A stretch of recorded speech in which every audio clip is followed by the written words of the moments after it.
Every single set booster of Magic the Gathering has an opportunity to have a card from the list, and March of the Machine, which is Magic's upcoming set, is no exception. This is essentially a reprinted card not from the main set that sometimes replaces the token in the pack. It's about 1 in 4.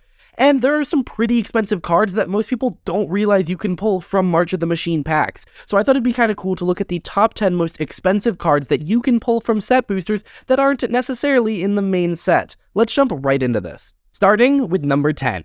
Phyrexian Crusader is currently going for $18.85, and a 3-cost black 2/2 creature zombie knight with first strike and protection from red and white, and infect. This is overall just an amazing infect creature for so many reasons. First off, it has protection from red and white, so it has some sort of natural evasion, and against certain decks, it might just be unblockable and unkillable.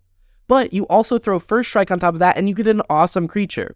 Because of infect, when it deals damage to creatures, it puts -1/-1 counters. Combine that with first strike, it means it's reducing the power of the creature it's blocking before it actually gets hit by that creature. This makes it really hard to block and even harder to swing into. Alrighty, number 9 is Elvish Champion. This is a 3-cost 2/2 creature elf, and it says other elf creatures get +1/+1 and have Forest Walk.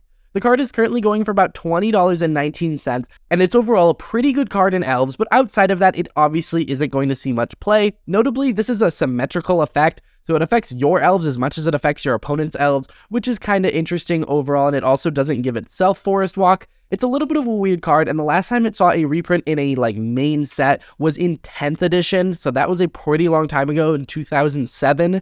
That's a big reason why it's so high in price. It's not necessarily better than the elves we have today, but it's one that hasn't really seen a reprint since, and so you can get that in the list slot. Overall, I think this is a great place to include cards like this. You know, they don't put Forest Walk on cards in main sets anymore. It's just not a thing, and so it's kind of hard for them to reprint cards like Elvish Champion. If they want to put it in a master set, that master set pretty much has to have an elf theme, and if they want to put in a standard set, they have to bring back Forest Walk. So while the list doesn't add a ton of supply to the market, it does add a little bit, and this is a really cool way to get more cards into players' hands, because honestly, Magic is a game first. Yes, we're talking about card prices overall, but this is just a way for players to get cards, and that's really cool.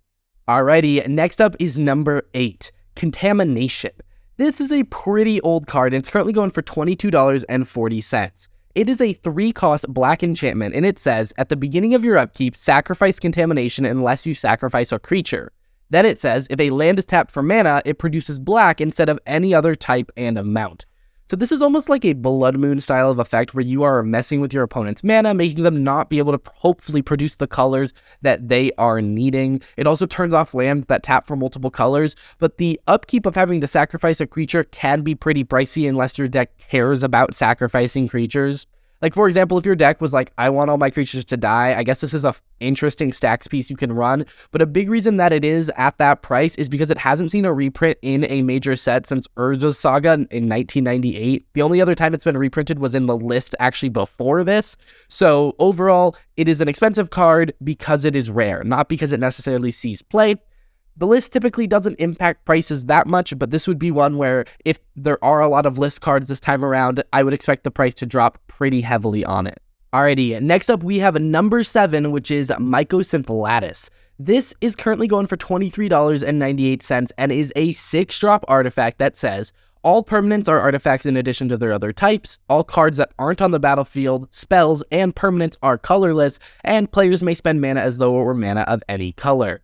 This is a combo piece. Being able to turn everything into an artifact means that any spell that cares about artifacts now cares about literally every card in the game. And because of that, it does see some play in certain formats. The big combo with it involved Karn, which shuts down the ability for artifacts to have their activated abilities activated. So that was a pretty deadly combo and actually got the card banned out of Modern because of it. However, it is still a pretty good card, and because of that, it is pretty expensive. This is the first card on the list that we've talked about so far that's expensive because it's good, not necessarily because it's rare. Although I guess it really hasn't seen a reprint since Battle Bond, and Battle Bond wasn't necessarily that, opened of a set, so there is a little bit of rarity going into it as well. Alrighty, number 6 is Phyrexian Altar. This card's currently going for $24.99, and it is a pretty good one because it is a 3-cost artifact that lets you sacrifice a creature to add 1 mana of any color.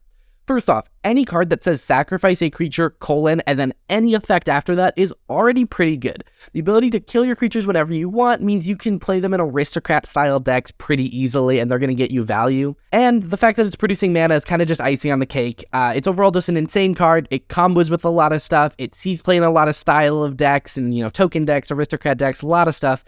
It's a very good card, and it last was reprinted in Double Masters 2022 and still has this high of a price, so you can tell it sees a lot of play.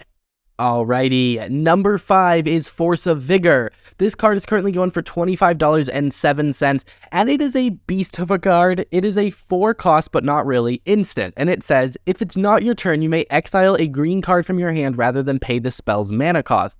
Then you can destroy up to 2 target artifacts and or enchantments.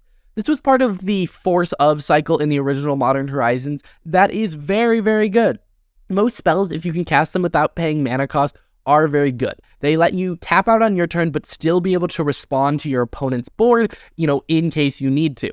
Hey, if someone has a, combo that involves an artifact or an enchantment, and you happen to be tapped out, they may think it's okay to go for that combo, but Force of Vigor really shuts that down, and this has really never seen a reprint outside of the Modern Horizons 1 time shifts from Modern Horizons 2, which was kind of a weird slot anyway.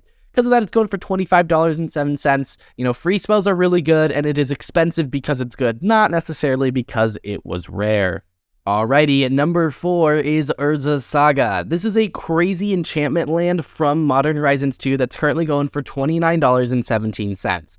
Basically, you play it like a land, and it gains the ability to tap for colorless.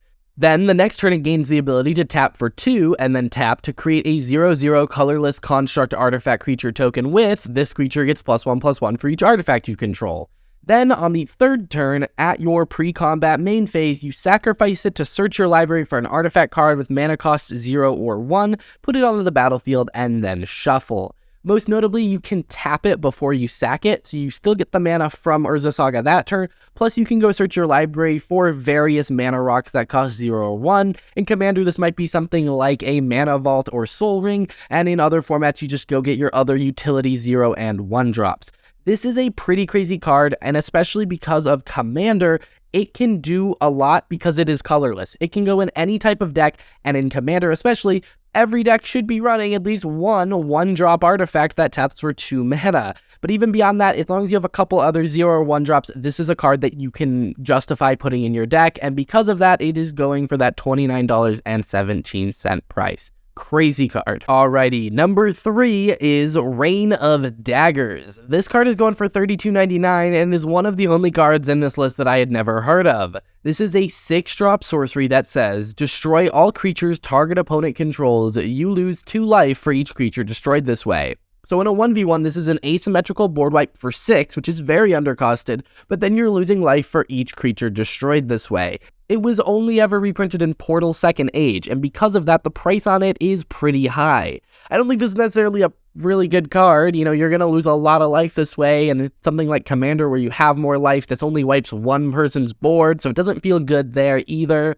It overall just seems kind of weak for what it's doing. Older formats don't want it. Commander doesn't want it. It just isn't a card that's going to see it play anywhere. It's expensive because it's rare, because Portal was a very underprinted set. Number 2 is a Blightsteel Colossus. This card's currently going for $36.96, and it is one beast of a card. It is a 12-drop 11/11 with Trample, Infect, and Indestructible, and it says, if Blightsteel Colossus would be put into a graveyard from anywhere, reveal it and shuffle it into its owner's library instead. An 11/11 with Infect is basically a one-hit KO. Add on the Trample and Indestructible, and it is one of the best creatures in Magic. Why would you want to do a lot of damage to your opponent when you can just one-shot them? This is a pretty good card that was last reprinted in Double Masters, and before that it was only ever printed in its original set, Mirrodin Besieged, so it hasn't seen a ton of reprints, but if you were going to cheat out a card using something like Joda or some other method of cheating out cards, Blightsteel Colossus is one of the best ones to do it with because it is just one of the best creatures in the game. There's not much to say about this card. You've probably seen it, and you probably know what it does. Alrighty, that leads us to the number 1 most expensive card in the list. It is Sword of Feast and Famine. This card is currently going for $40.32 and is one of the swords from the Sword of Blank and Blank. It is actually the best of the swords overall, especially in formats like Commander, but just overall, it's very, very good. It is a 3-drop artifact equipment, and it says, equipped creature gets +2/+2, and it has protection from black and green.